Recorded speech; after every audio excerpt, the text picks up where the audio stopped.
Arestado sa Taytay Rizal ang isang Nigerian national at ang kanyang kinakasama na sangkot umano sa love scam. Mahigit 3 milyong piso ang natangay sa nagreklamong biktima. Saksi, si John Consulta, exclusive.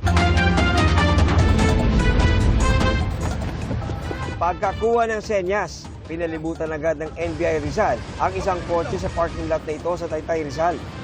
FBI, raise your hand. Open the door. Get out!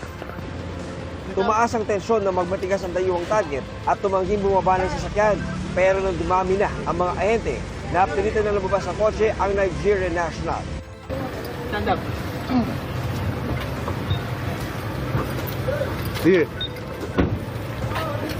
Get down. Get down. Hold your knee. Hold your knee. Sa kalapit na establishmento, arestado rin ang kanyang live-in partner. Ayon sa NBI Rizal, nag-ugat ang operasyon sa reklamo ng isang complainant laban sa isang dayuhan na nagpakilalang intelligence operative ng Amerika na kanyang nakilala sa isang dating app. Kinalaunan, naging karelasyon niya ito. Una ay hiningan siya ng pambayad sa mga materyales at mga workers noong di bahay niya pinapagawa dito sa Pilipinas. At pagkatapos dito daw huling mission niya, ay siya daw ay dito naman ninira sa Pilipinas. Umabot sa 3.5 million pesos ang kanyang naibigay.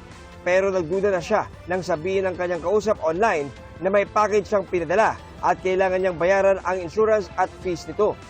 Sinusuyo at nililigawan at tinatrabaho ng sindikato. Lagi siya nahihinga ng pera, nakahalata na ito complainant, kaya lumapit siya sa aming tanggapan.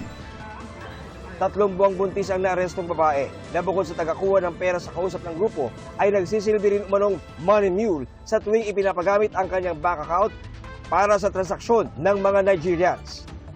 Inutusan kami kunin ang pera at bibigyan kami ng komisyon. Tumanggap po kami ng trabaho dahil naghangad din po kami kumita. Hindi ko akalain na ganitong mangyayari.